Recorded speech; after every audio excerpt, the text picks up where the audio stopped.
I'd like to introduce Art Swerdloff. He's an attorney, and he's actually a special needs attorney. Today we're going to be talking about my child is turning 18. What do I do? And I know so many parents listening, this is a question that we all, get worried about, and we all want to know what steps do we take. So welcome, Art. Thank you for being here. Thank you. My pleasure. So when we're thinking about this, how do we avoid this legal overwhelming kind of fear that we have as our children are getting older? These are the problems that we're facing. What happens when our children, turn 18? What do we do? I think the first thing that, above all, has to be done is the child has to be reassured that you're there for him or her, that you're going to continue to be there, and that things are not going to change all that much. I think the child needs that reassurance. The child, I think at this point, probably, if the parents have been able to communicate well, have prepared the child somewhat for what's going to happen. And certainly our key responsibility in this is to make sure that the legal aspects as well as the social aspects are addressed. And so we've heard this word, conservatorship. Like, that sounds really scary because when you're pregnant with your child, you don't even know any of this is going to happen for the most part. Right. These aren't things that we research. What is that? Conservatorship is a legal term for a process that is controlled in California by the probate court. Probate court, through its judge or judges, upon proper petitioning by the parents or other responsible individuals, will be granted authority to continue the care and custody and or responsibility for decisions for the child who is now becoming an adult. It's a very procedural process with a number of forms that have to be filled out, and appearances in court to assure the court personnel that everything is being considered on behalf of the child. The focus is on the child in this instance, who is called the conservatee. The parent or parents or other family members or person designated to be the responsible person would be called the conservator. In some states it's called guardianship, but in California it's called conservatorship. Well, I know a lot of families, this is something that's a scary, topic. So a lot of times we avoid even looking at this topic until it happens. And then when it happens, you're so scared and you're so overwhelmed that, I feel like it's so great that you're here talking about this to kind of walk us through these steps. I know this next question I want to ask, I know is one of my biggest fears. So I'm sure it's many parents out there's fears as well. How do I protect my child if I am not here? Okay, Kristen, that's a very, very central question, and it's one that the parents are quite concerned about. The conservatorship part is very controlled, and once appointed, the conservator carries on until there's some kind of intervening problem where a new conservator would have to be appointed. But aside from that, there are things that parents can do to make sure that there's a continuity. One of the things that you asked about was, when the child is turning 18, what do I do? I think aside from reassuring the child, if there are brothers, sisters, other family members who are close they also should be pulled into the discussions so that our special needs child understands that the whole family is involved. That then allows the process for futures where other family members eventually can be called upon to assume responsibility, or if that's not possible, then you begin to look at other third parties who could take over in the event of a problem with the natural parents. Now, how does a conservatorship, how does that help my child? I know you're talking about it's, putting different, guidelines and rules in place, but, how does that really help my child?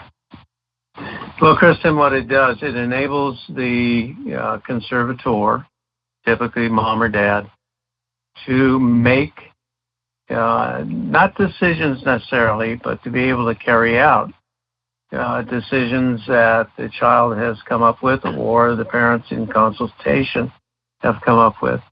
And it's a legal authority to deal with healthcare providers, doctors, dentists, vision consultants, hospitals, emergency rooms, that sort of thing, so that there's always the ability to give consent. Otherwise, the child at age 18, now adult, would be expected to make those decisions. And if that's just not feasible, then the parents have the authority of the court in a formal written order to make those decisions on behalf of their child. There also are the same considerations in terms of education. Many of these children are not yet finished with their education, particularly high school. There are, of course, special considerations that the child receives. And almost on a daily basis, there are decisions that need to be made in the school system. The parent or the conservator will have that right under the conservatorship. There are also, the typical problems of a child who is now emerging from teenagerhood into adulthood. The parents can take a fair amount of responsibility or continue responsibility to guide the child through the changing of the body, social interaction, relationships with opposite sex, and so on. So the parent gets a reassurance that things are not going to change all that much. And I believe that the special needs child will feel comfortable that that's still the case. Hopefully it eliminates some of the separation anxiety that the parents might feel as the child now becomes an adult. There are always questions about bringing in other people to give respite and companionship. So the parent will still have much to say about that. Without going into a lot of detail about it, there are other things that come up, such as the ability to vote, which the court may still allow the child to do on his or her own. There are considerations in terms of social relationships and living places. If the child, for some reason or another, should live somewhere else, the parent will still have a very definite say in what goes on there.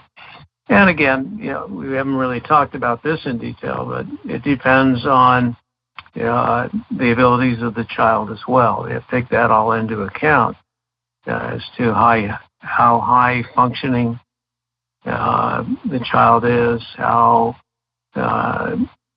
able the child is to make decisions and so on. So there are a lot of pieces of the puzzle that come into this. And hopefully there is a framework then that sort of comes into all of this that will kind of ease the transition. Are there risks involved in all of this? Well, the idea is to take away some of the risks. There certainly are risks in terms of going through the legal process. The family is under some scrutiny by an investigator who may be appointed by the court to come in and assess the home situation, make sure that the child is feeling secure and is well taken care of. That typically is not a problem. Parents have dealt with the situation for a long period of time, and there hopefully has been a lot of help from the regional center and other social services that have been available. So hopefully what we're promoting is a continuity.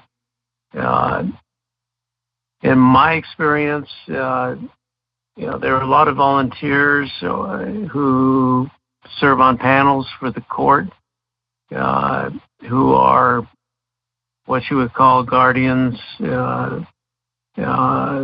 in view of the litigation of the conservatorship, who will kind of take the advocacy on behalf of the child, and they can actually speed up the process with the court system. I just had a recent case where that was certainly true. We had a wonderful gentleman who actually did the investigation, talked with the school people, got a real feel of the child's needs, was able to make recommendations to the court that were taken very seriously and into account. And so we were able to get a conservatorship done in that instance within a couple months. So that was one of the better, smoother processes that we've gone through in setting up conservatorship. So, yeah, if the parent wants to take this on by himself or herself, there is perhaps some risk for mistake. There are agencies that can help. But I would say it's a complicated enough field where, help by an experienced, competent attorney is really very necessary. You mentioned investigator. What exactly is that about? That actually sounds, I'm sure the listeners are going, what do you mean we're going to get investigated? Is it a scary process? You said it's just more like an evaluation maybe?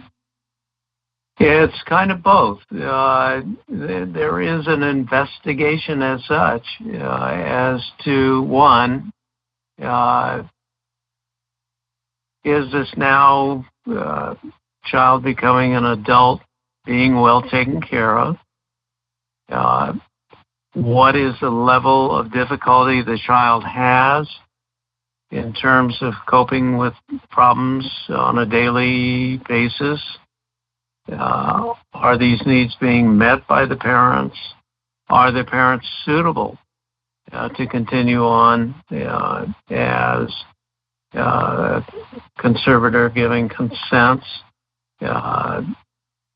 Are they of a physical wellness where they're able to do so? Or should there be some other arrangements? So the investigator is kind of the eyes and ears of the court in terms of what's actually happening in the child's world, so that the court feels that they have a good understanding of the situation as far as the conservatee is concerned, or proposed conservatee. So I think it's a positive versus a negative kind of thing, in that person is there to assure that the court understands what's happening and that the child will be well taken care of. If the person also is experienced, as they typically will be, and can serve as a guardian ad litem on behalf of the court, that experience factor will also help with the court process and inform the court in a reassuring way that things are going well in the home and that the child will benefit from the process. Well, as you're talking, I know so many people are listening going, okay, and everyone's thinking, we never learn about any of this when we're new parents, right?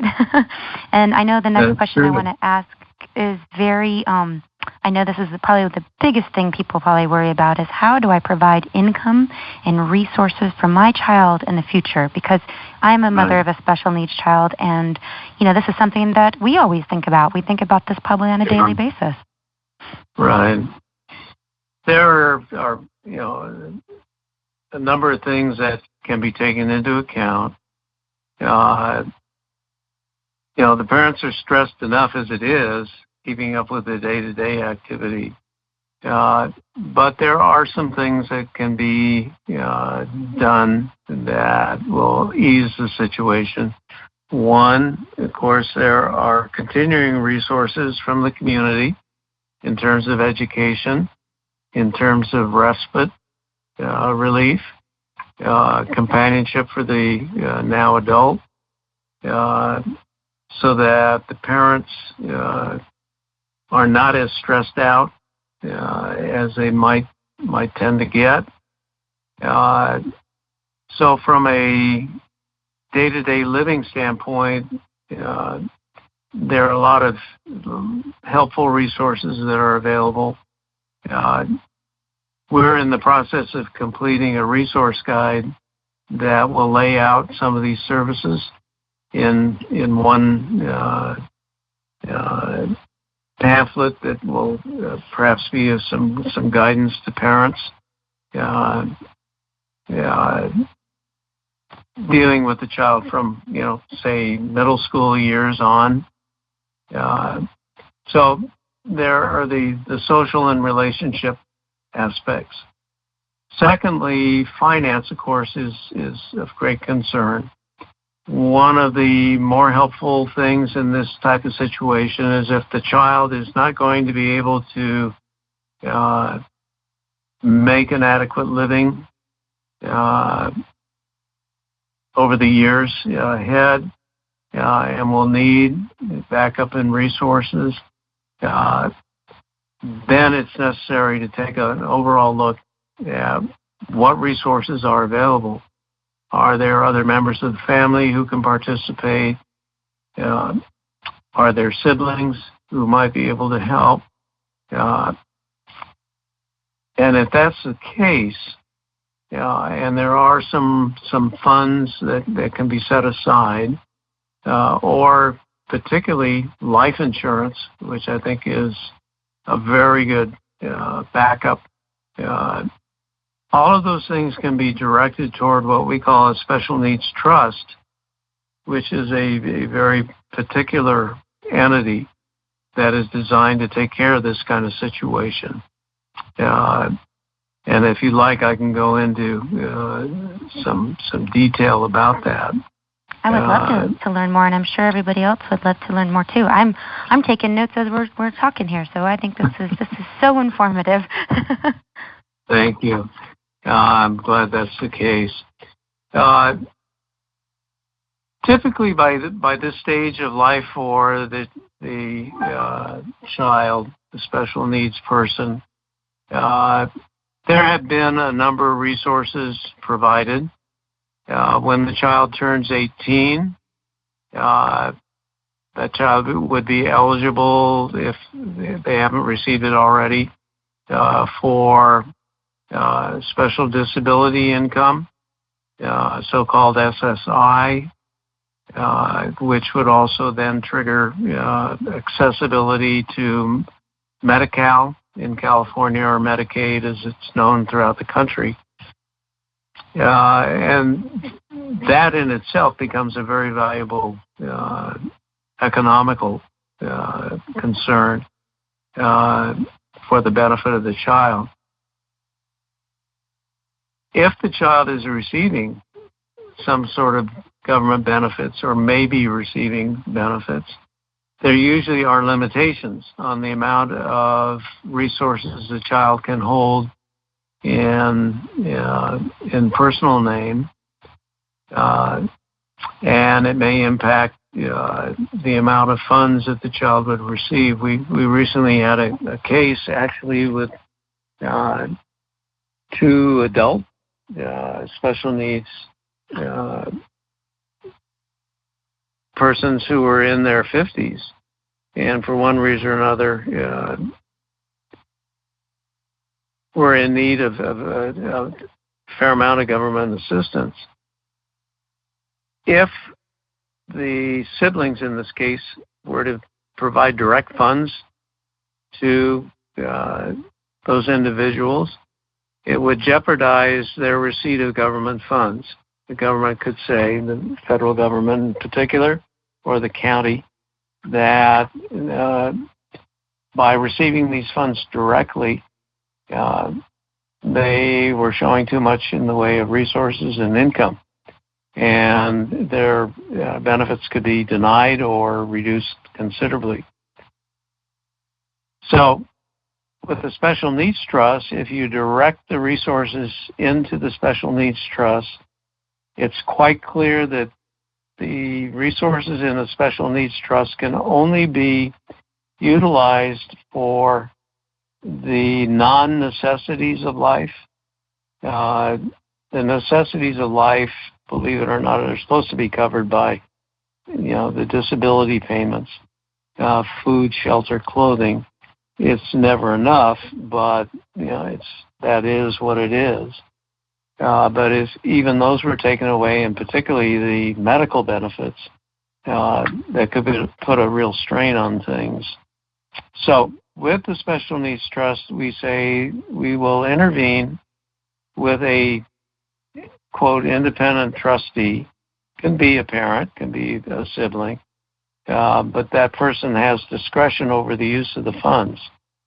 That being the case, then it's not the beneficiary's funds.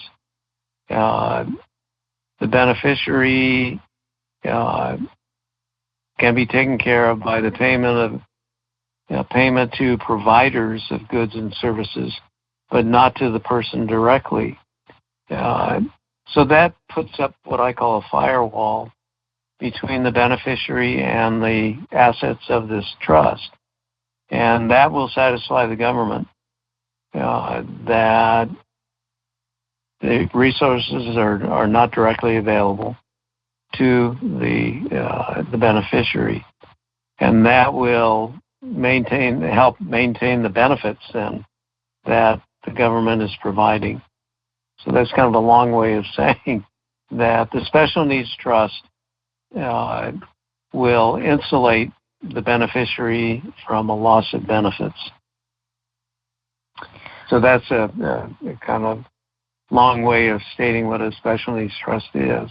And the Special Needs Trust will also lay out a lot of information in terms of the particular needs of the beneficiary. Here is where we can get into longer range projections into the future, who would become successor trustees to parents into the future.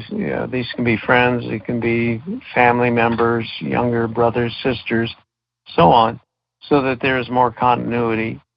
The Special Needs Trust can also be the named beneficiary of life insurance. So if one of the parents dies or both die, leaving life insurance, it goes right to the trust and will not interfere with the government medical benefits that the beneficiary is receiving. There are a number of other technical things that are involved in, are covered by the trust. that we don't need to spend a lot of time on today. But it is typically, if it's done well, a very lengthy document that really prepares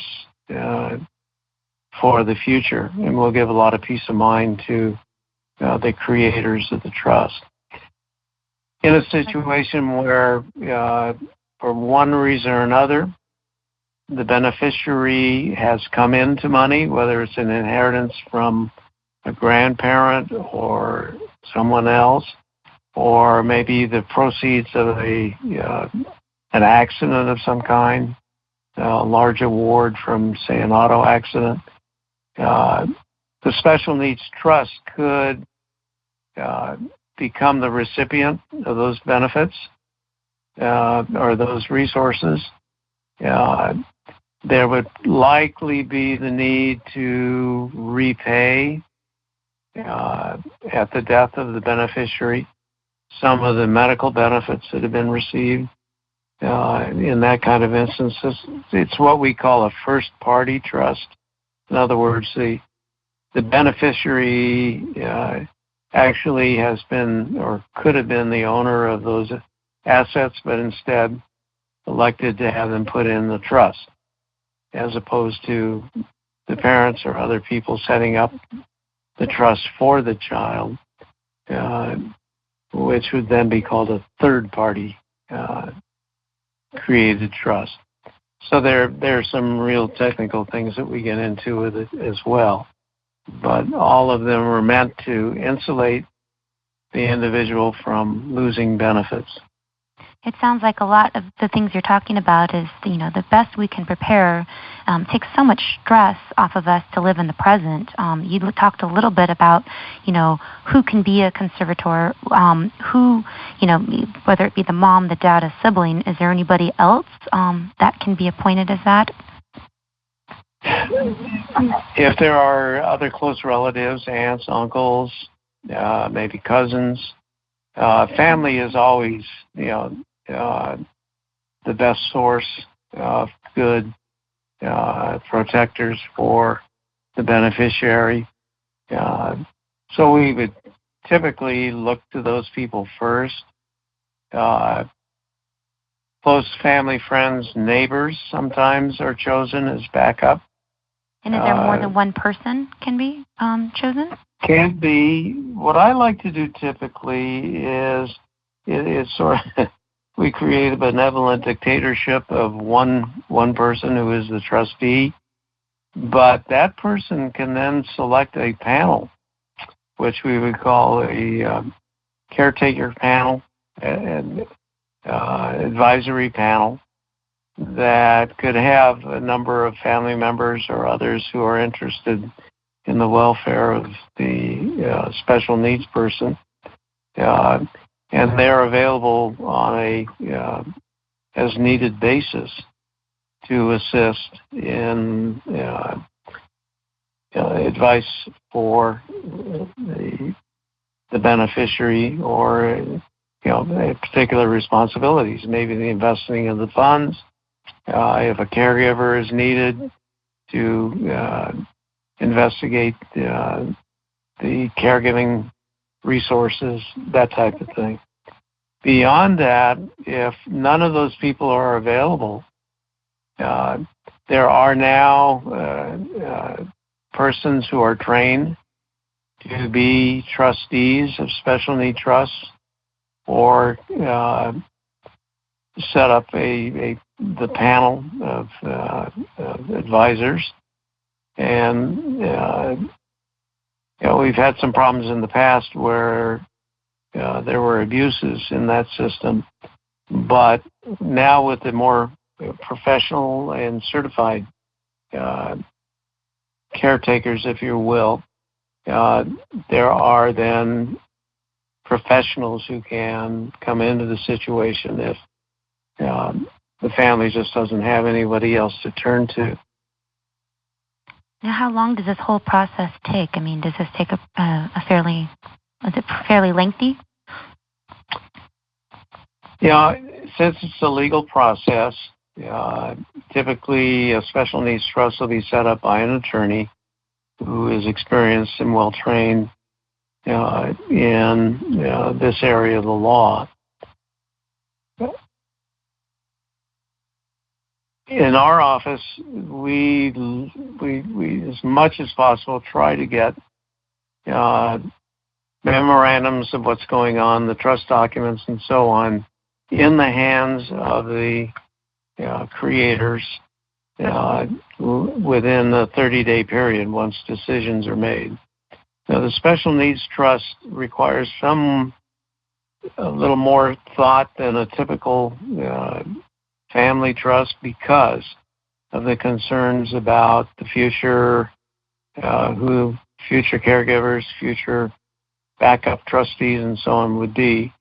So that decision-making process can take a little longer. So it might be 2, 3, 4 months at the most to get all of the decisions made and the documents set up for signature. But I think in the hands of an experienced professional, it will get done as quickly as possible. You certainly don't want these things to just sort of languish and not be addressed as quickly as possible.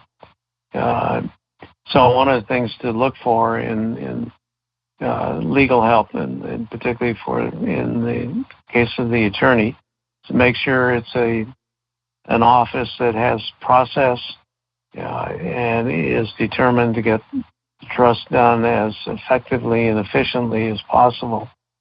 So that would be a real trigger point for someone looking for the right attorney. Make sure that attorney is going to be on it and get it done. Typically, there should be deadlines set up along the way, scheduling of appointments and so on, so that it will get done in a timely manner. And should we start, months before our child turns 18, or do we have to wait until the day they turn 18 to kind of start this process? Well, in the case of the conservatorship,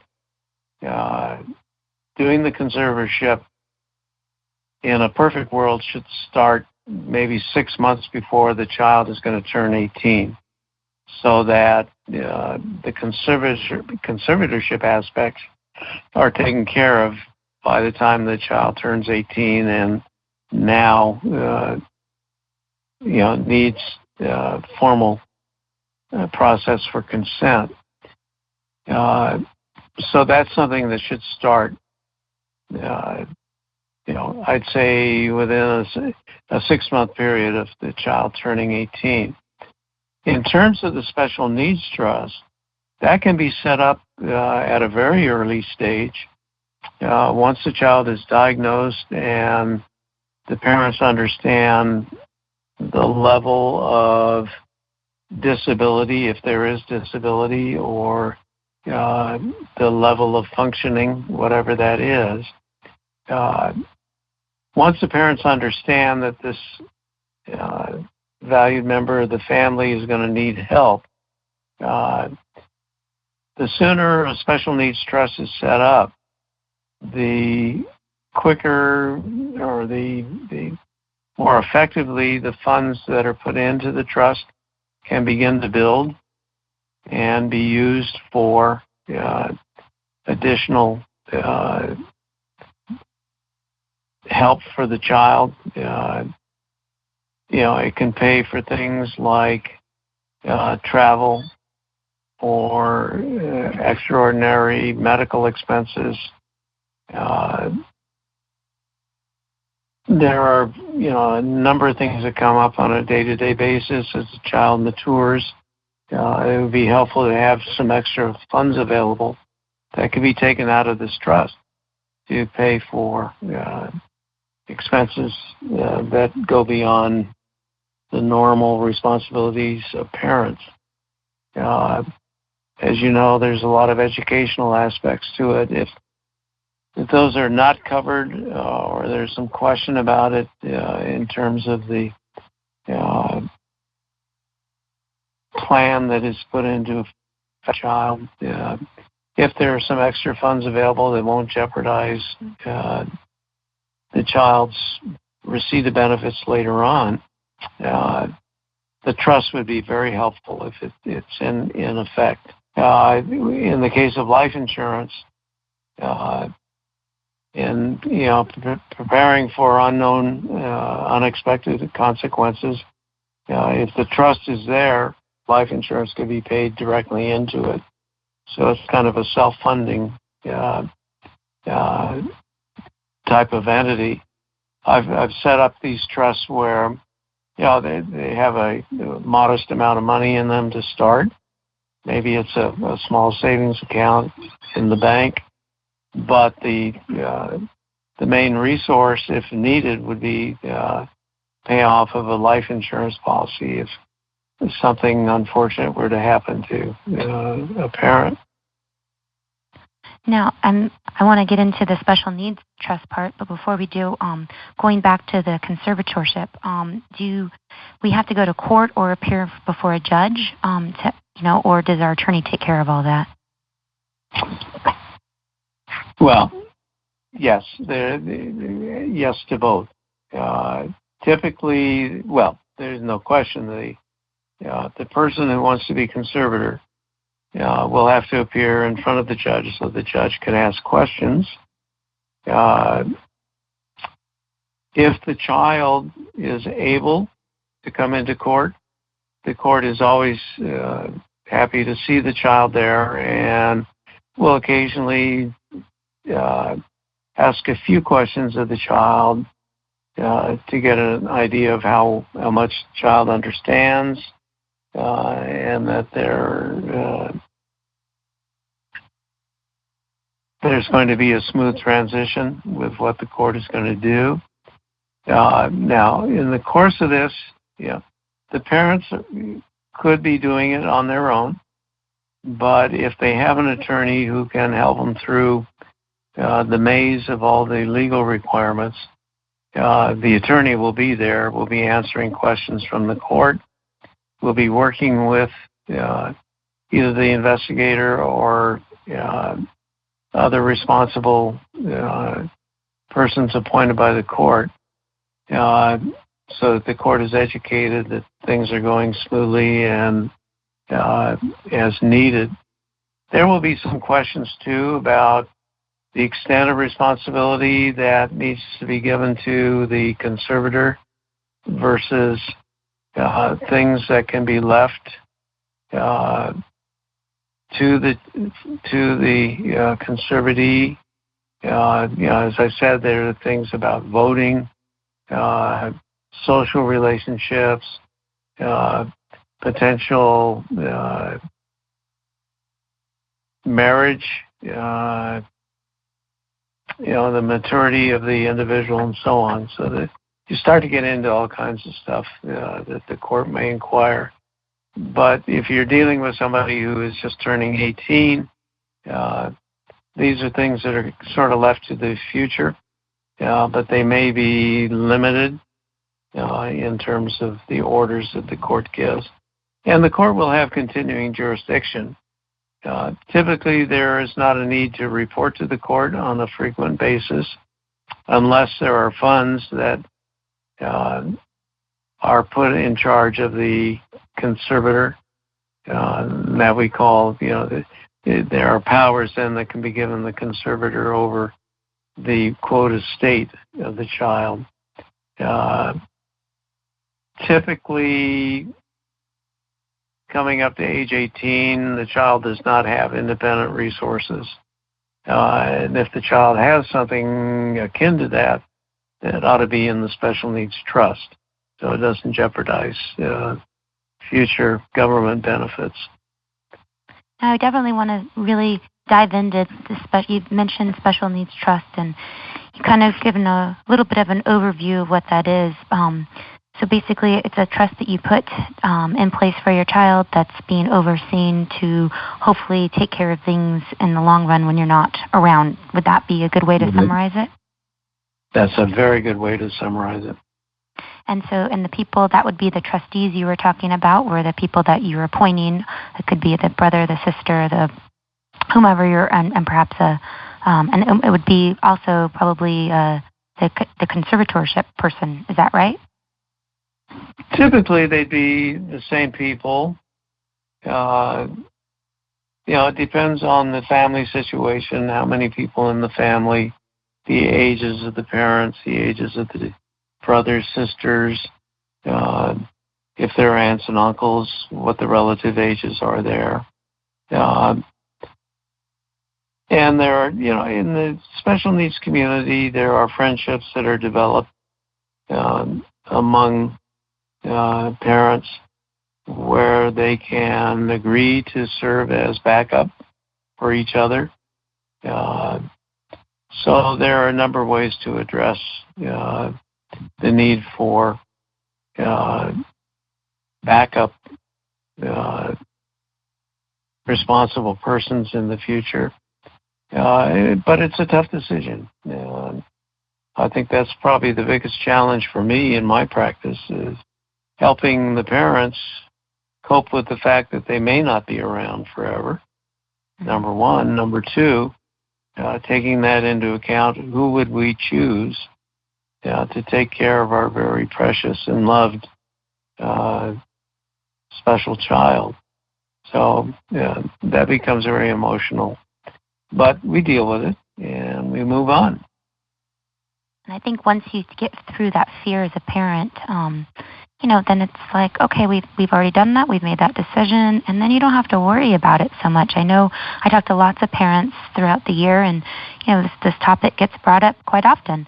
And I feel, myself, I'm nervous. My son's 13, and we're just starting to look into all of this stuff, and it's a very fearful thing. But at the same time, I feel like once you get past all of that, for all the people listening, gosh, imagine not having to worry about it as much because at least you've put that into place. How long does it take to put one of these special needs trusts together? Well, as I said, we try to get them done in a 30, 60-day time frame once decisions have been made, because we don't want this process to go on forever. It's something that needs to be done. Once a decision is made to do it, let's get it done. But if there are some very special decisions that have to be made, it might take a little bit longer, maybe 3 months, 4 months. But our practice is to get it done as soon as possible. Now, are these things that we can do ourselves? Like either of these things? It sounds as though, for me at least, even as I ask the question, I'm thinking, I'd want a professional to know what they're doing when they're doing this. But is this something that people can try to do on their own? They can try. There are some resources available in the community to help create documents. As I said, we're in the process of finishing up our resource guide that would direct parents to places that would help them set up trust documents, maybe even venture into the court system. And it depends on, the time, the emotional level that the parents have, and certainly the resources, the monetary resources available as to whether or not they want to go through all the process themselves. Certainly, parents of special needs kids are challenged every day and do it lovingly, typically. And so there's a certain amount of time and energy that you have. If you can get someone to help you through it, that's maybe the best of all worlds. But again, there are people who feel they can do it on their own, or that's the only way they can do it. And our office is available to give advice and point direction if for one reason or another, the parents want to do it themselves. You spoke about resources. What resources are there available? There are legal nonprofits. One of the best ones in Los Angeles is called BetZedek, where there is a staff of volunteer attorneys who will help individuals in all fields of law, but in particular here we'd be concerned about conservatorship or special needs.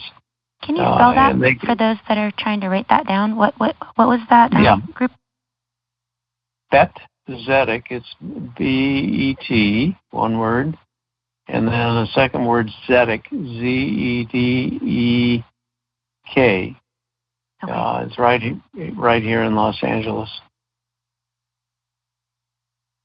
And then you said there were some others available as well, other resources? Yeah, those will be in our resource guide. And I can give you a website that we'll be utilizing so that parents can feel free to go to the website and download at no cost. Oh, that's wonderful. The resource guide.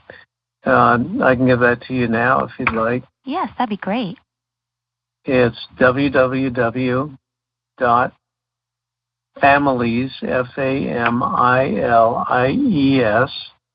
with special needs.com. Familieswithspecialneeds.com. Is that correct? Right. Correct. So the resource guide will be on there. You can also feel free to go to our law firm website, which is www.lawwithasmile.com. Lawwithasmile.com. I love that. Thank you. We try to keep it on the lighter side whenever we can. And, we're in a high-rise building in our office, and one of the happier things that I have is when we've completed a plan, everything is signed and taken care of. We call it the elevator walk. We walk out of the conference room down to the elevator, and it's just a thrill to see the relief that the parents are feeling that things are taken care of and that they've made provision for the future. And we usually have a hug and wish each other well as the elevator door opens and the clients disappear. One thing I should point out too that we practice law in California. I'm licensed in California, so our resources are based on California law. So that should be taken into account for people going to the websites.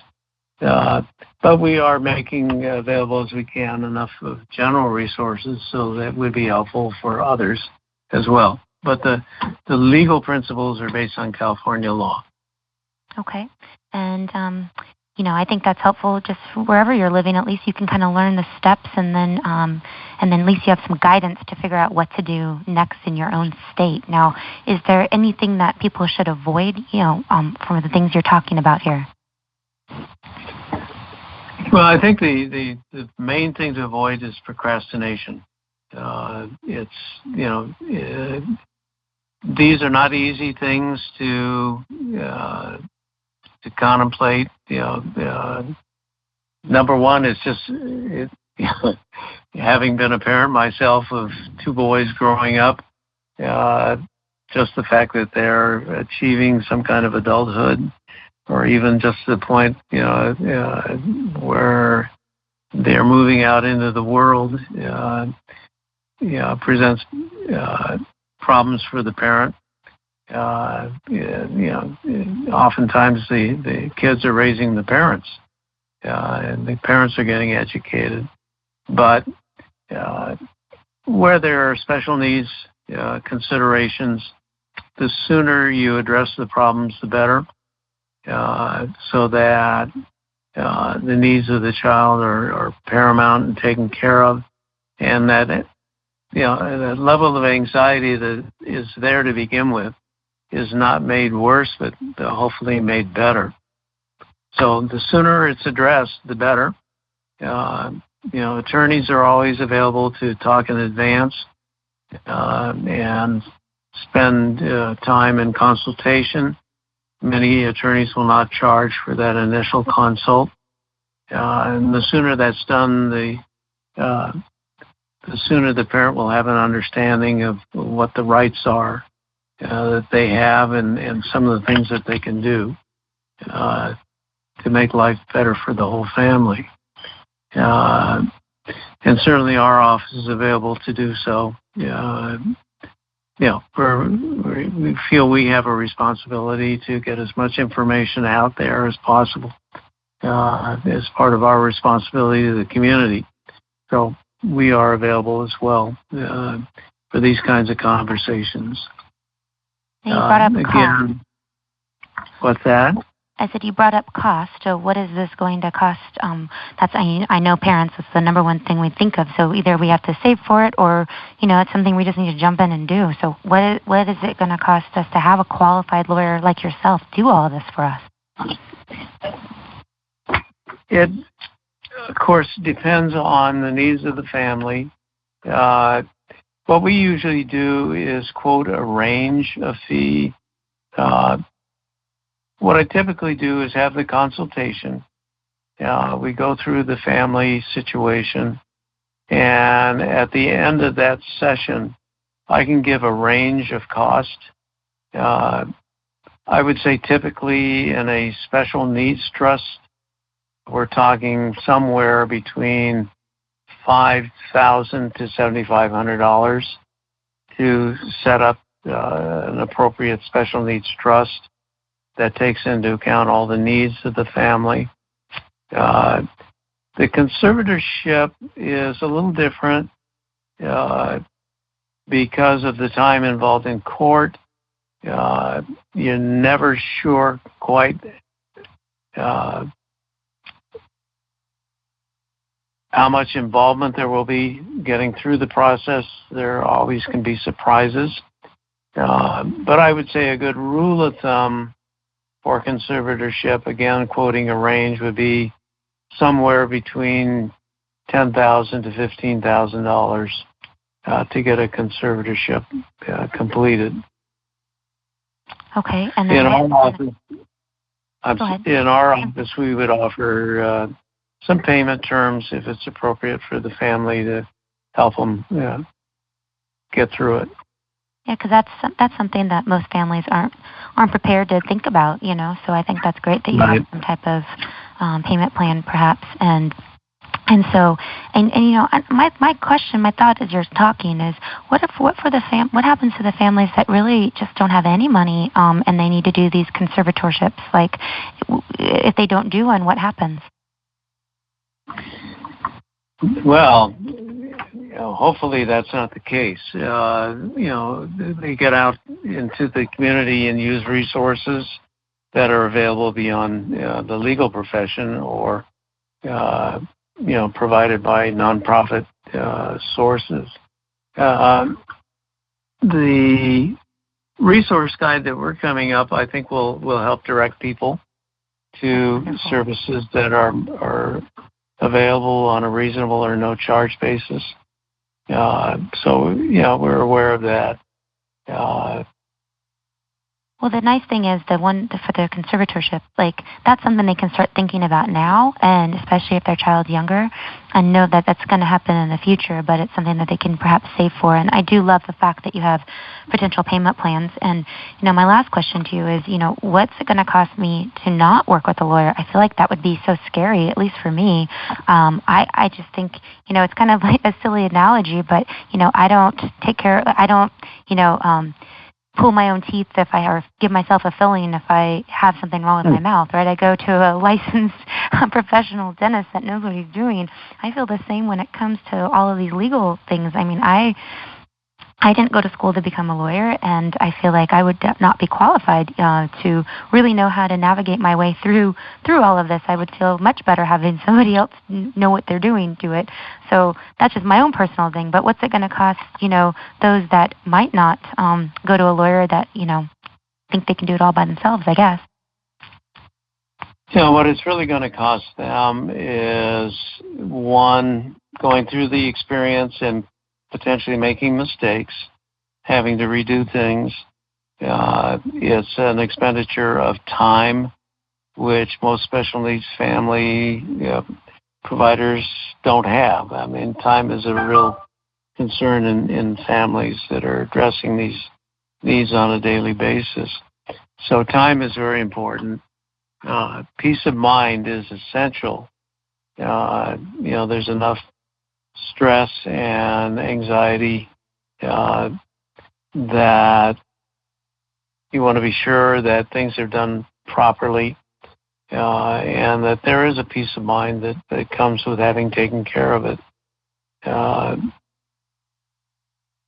Most people will try to be helpful, but taking everything into account, there's only so much time that people have to do things, and sometimes you just have to stretch a little bit to get it done properly.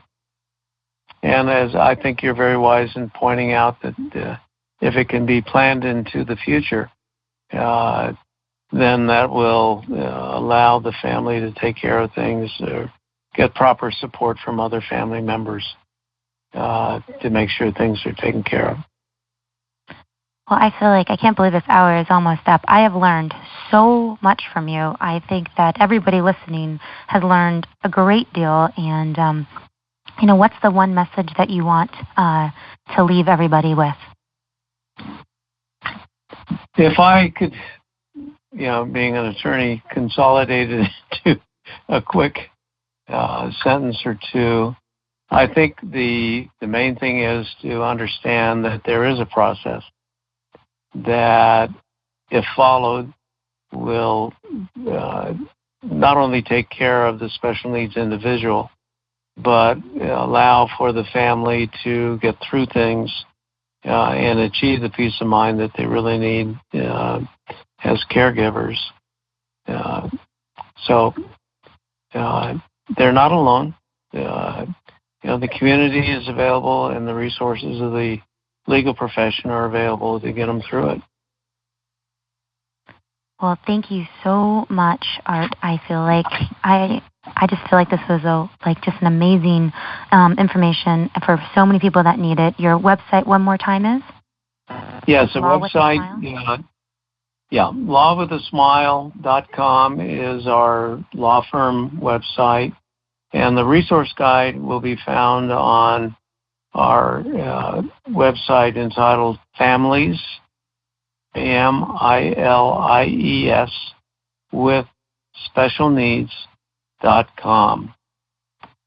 Thank you so very much. And thank you for everything you're doing for all these families out there. I don't know what we would do without people like you. So thank you for taking the time today. Thank you. And I hope it has been helpful to these families. And I wish everybody listening in the best of luck. There's a special place in the world for the parents who have become caregivers, who undertake these responsibilities, and it's very rewarding to see the loving relationships that have been established between the parents and the kids. So that's what keeps us going as well. Oh, well, I think it takes special people like you, too, to help us. So thank you so very much. And again, I just think this has been such a great, great topic that so many of us needed. So thank you so much again. And thanks all that are listening. Again, my pleasure, and you're very welcome.